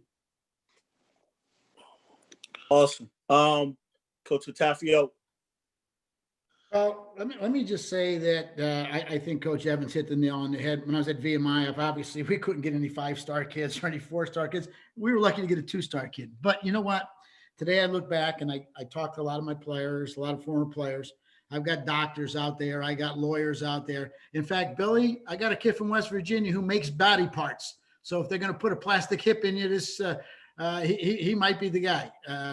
Does he have any brains hanging around? I need some brains. Oh yeah, he's from he's a very smart kid. He graduated #1 in his mechanical engineering class. But anyway, it's a simple case where I always told guys that came to VMI, I want to be your coach for 4 years, but I want to be your friend for life. And I was hard on players. It was back when you could be hard on players. I really didn't have to be that hard on them at VMI simply because VMI was hard on them. But I think what they're doing today is admirable. And like I said, so many doctors and lawyers and professional people out there, they're making a hell of a lot of money, by the way. But as coaches, I just want you to remember this. You've got an awesome responsibility because guys will call me to this day and say, Coach, you told me this one day, and for God's sakes, it was 45 years ago or 40 years ago or whatever. And I don't even remember what I ate for breakfast today, let alone what I said 40 years ago, but it had a profound effect on them. So choose your words wisely. If I had to do it all over again, that's the one thing I would really do is try to choose my words a little bit more wisely than I had maybe. And make sure that you teach life lessons. And as I look back, I've got some kids that they have children now that Carlton Valentine's son. We had him at DeMatha, and his son is in the NBA now. I mean, Danny Ferry had all girls. But then, I had a kid like Elmore and Billy, the kid Elmore, he played up there in Huntington. He had kids and I always kid these kids. I said, if I knew you guys were going to have kids, that were this good, I would have stayed in the business. And I always used to tell alums, VMI, they used to ask me what they can do to help the program. I used to always tell them, marry bigger women. And so that's that, you know, that's the only thing I could tell him. But anyway, I think that, you know, success is a lot of things. A lot of you guys have won championships. Mack went to the final 16, and Todd had a lot of success. Coach Evans had a lot of success. Billy, you've been to the mountain with several places, several schools. And I think the things you remember most are the relationships. Cherish those relationships. Make sure you treat people right.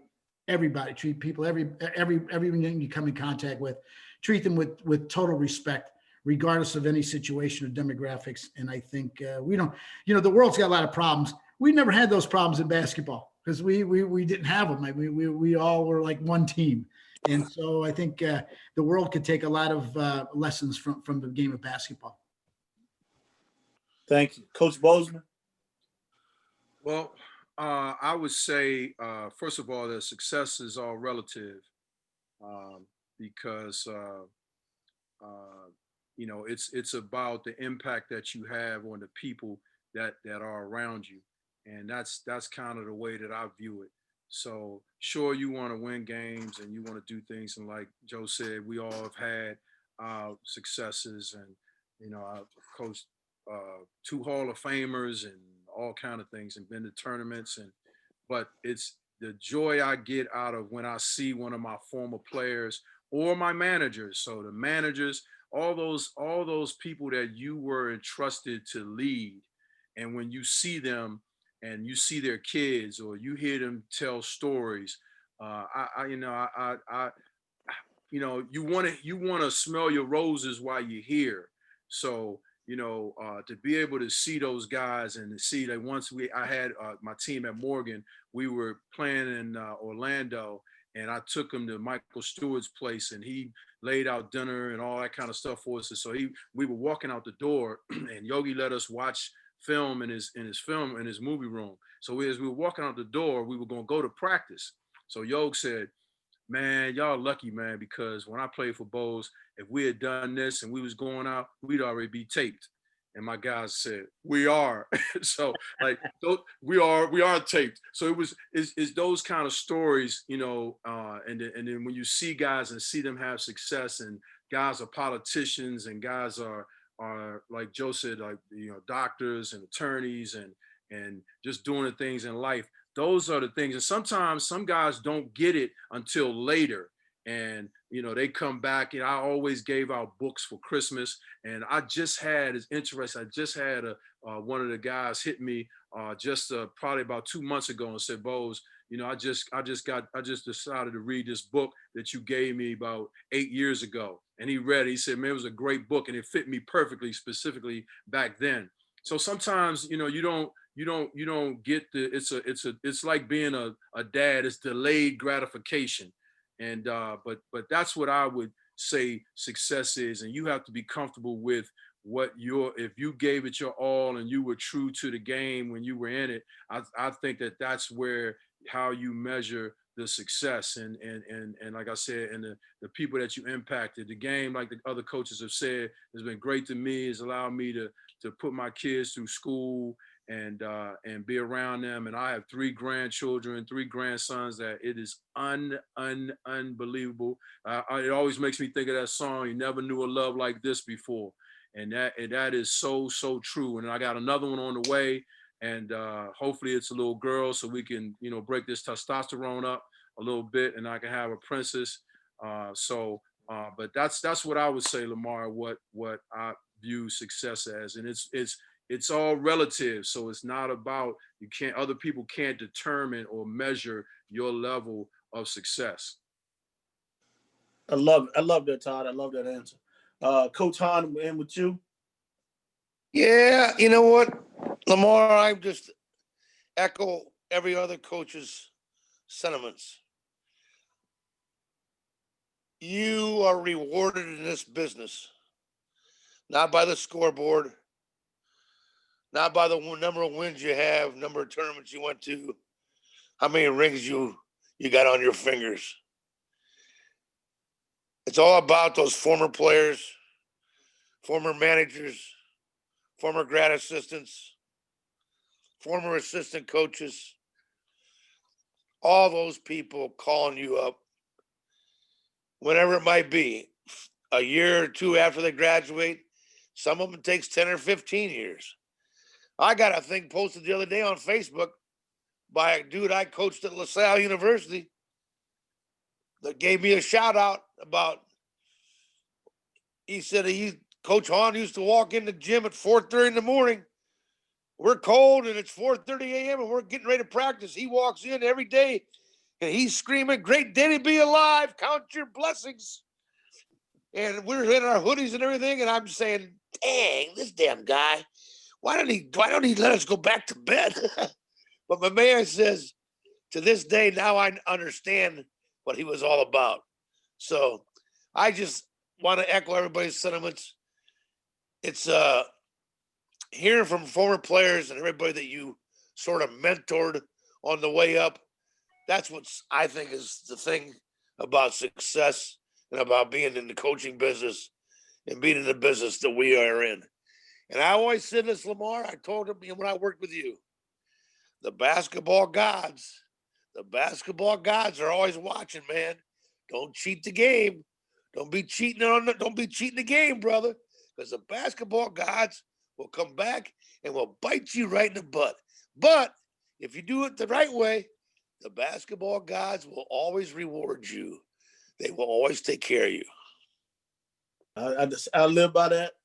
I remember that those months or almost that year that we worked together. So I cherish that. And I want to thank Ryan. I appreciate it. Ryan, I'm gonna turn it back over to you. But you guys have been awesome. We get a chance to host this tonight, and it's kind of a spinoff of what I do on my podcast / docu series. So I appreciate you guys.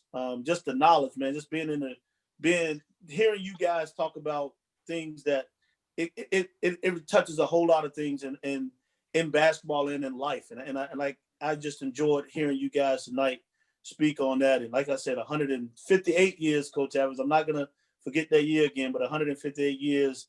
That's a lot of knowledge in this room, and not only just winning games, but touching a lot of lives as well. So Ryan, I'm gonna turn this back over to you, and I want to thank you guys again. Thank you, Lamar. Thanks, Lamar. Thanks, Lamar. Appreciate it. And Billy, like Billy said, it definitely bites you in the butt, Billy. If you're mooning somebody riding down City Line Avenue, it makes it easier for it to bite you in the butt. But you know what? You'll always remember Billy Hahn, won't you? That's exactly right, Billy.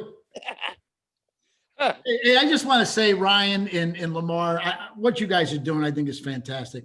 Anytime you can network like this and you get your guys together, I know you do this periodically or maybe weekly, I don't know, and share your knowledge. And you know what? One of you guys, or maybe probably several of you guys, are going to be head coaches someday.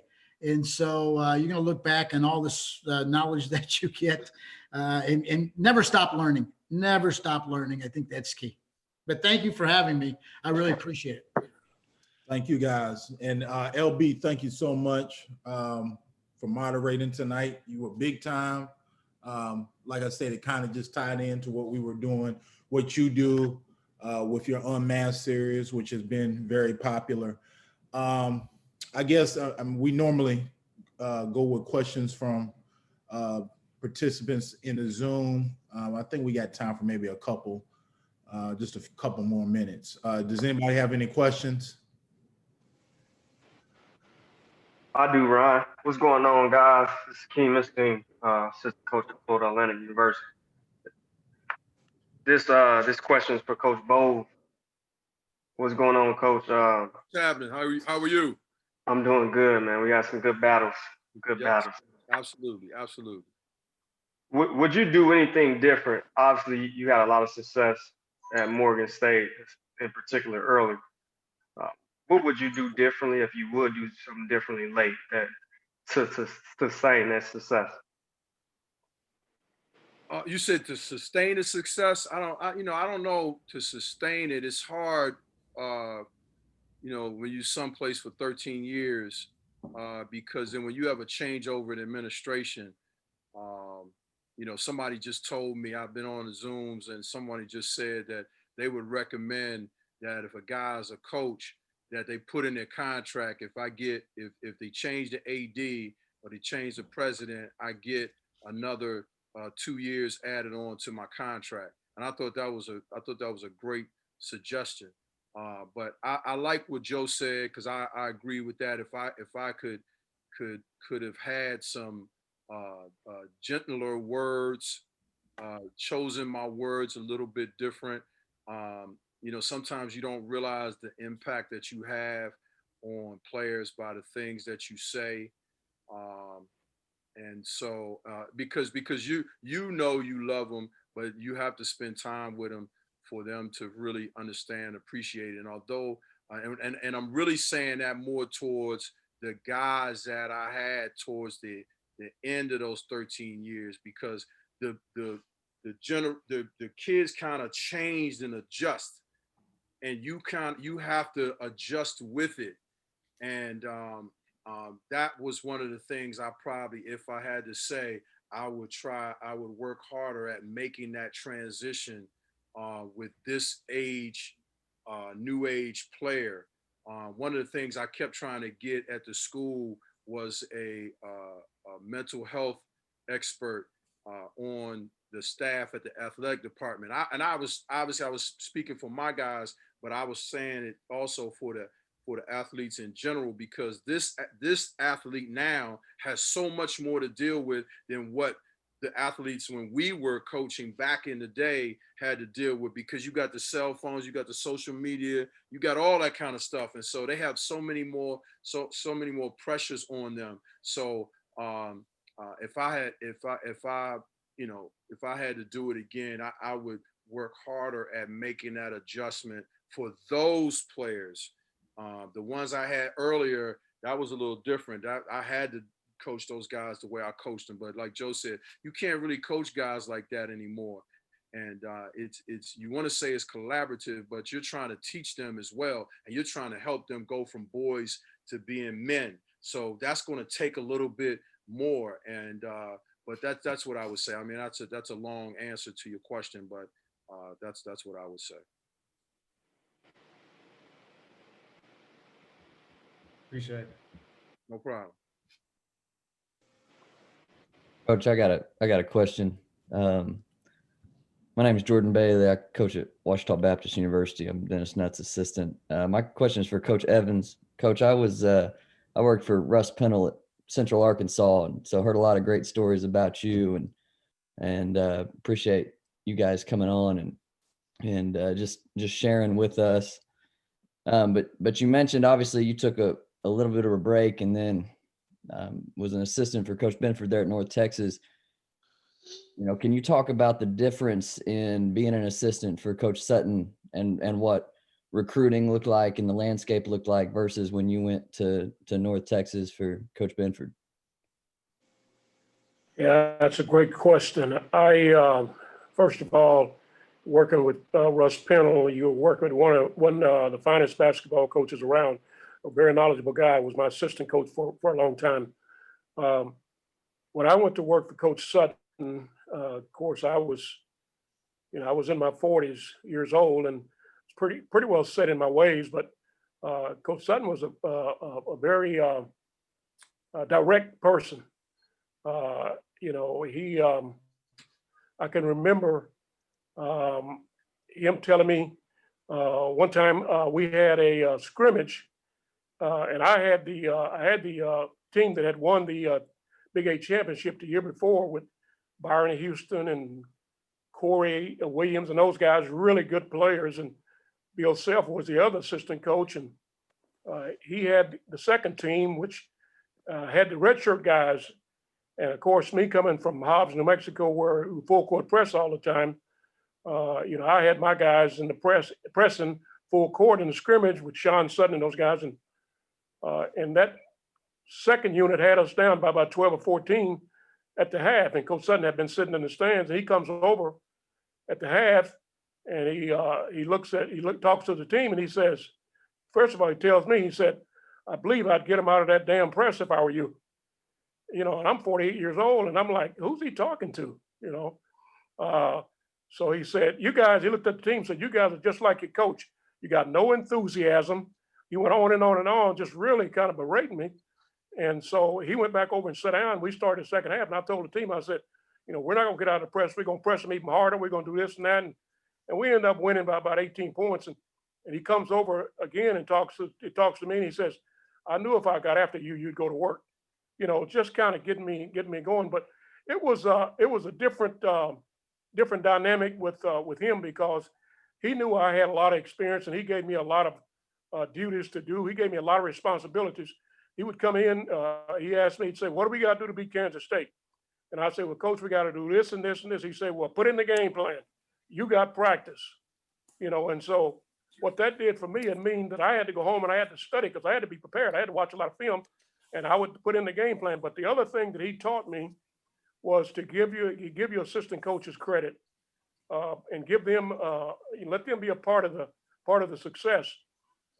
We played Tulane with Perry Clark one year in the NC2A tournament, and of course they were a huge pressing team. And I put in the press breaker, and we went through their press and set an NC2A offensive record on them.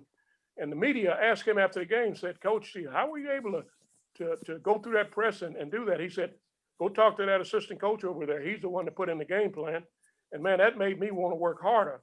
And when I went to work for Tony Benford, who was one of my assistants at Arizona State when he was the head coach at UNT, it was really good because we had such a great relationship. I had recruited him to Texas Tech. He's a cousin of mine. So we had a great relationship. So I could kind of tell him exactly what I felt. And he had enough confidence in me that he would listen. So it was a really good dynamic for me, being able to mentor to him a little bit. And to this day, he's at TCU now as assistant coach. And there's not one day go by that he doesn't call me asking for some kind of advice.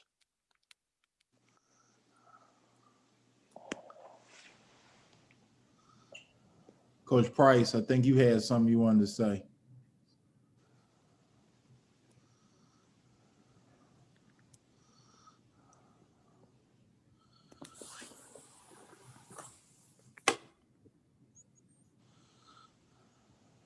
Hey, can you guys hear me? Yeah, we can hear you. Hey, first, I want to thank you guys for sharing your ideas, your thoughts. What we saw tonight and heard tonight was from a great group of coaches, guys that I respected coming up. And Mac, I'll always be indebted to you for giving me an opportunity to be an assistant coach and grow under your tutelage. But every one of these guys, not only good coaches, but they're good people, just good men. And so while we network, you young guys network, understand these guys were well respected. I think that's how they became head coaches, because of the way they carried themselves, the way they handled themselves. And so you guys gave some good nuggets for these young guys. You poured in some great knowledge.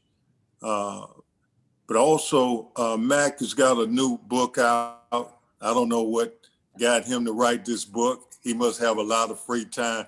Mac, what's the name of your book? I ordered the book. I send you my money. Can I ever get my book now? Oh no, we don't deliver to Texas. Costs too much to deliver to Texas. The title of the books is great, and it's from Eddie Biedenbach, old NC State guy. The title of the book might be the highlight, but it's What I'm About to Tell You Is the Truth or Could Be. Hey, thanks, guys. I appreciate all of you guys in helping me grow as a coach. All you've done, the relationships I grew through coaching, and all of you guys are guys who touched my life in a great way. I appreciate you. Thank you. Hey, fellas, I want to thank everybody. I'm going to sign off. I got to leave you with this. Just remember this. If you're praying, you're not worrying. If you're worrying, you're not praying. God bless you guys. Love all of you. Take care. Thank you, Coach Hahn. Thank you, Coach Hahn. Hey, Coach Mack, good to see you. Good to see you, Joe. Good to see you, Coach Todd. Good to see you. Hope it's not another 40 years, buddy. No, absolutely. Absolutely not. You guys take care of it. Thanks again for having me on. I appreciate it. Thanks, Ryan. Thank you, Coach Bose. Hey, you guys take care, guys. Thanks. Okay, Coach. Coach, thank you guys. Guys, thank y'all so much. Thanks, Ryan.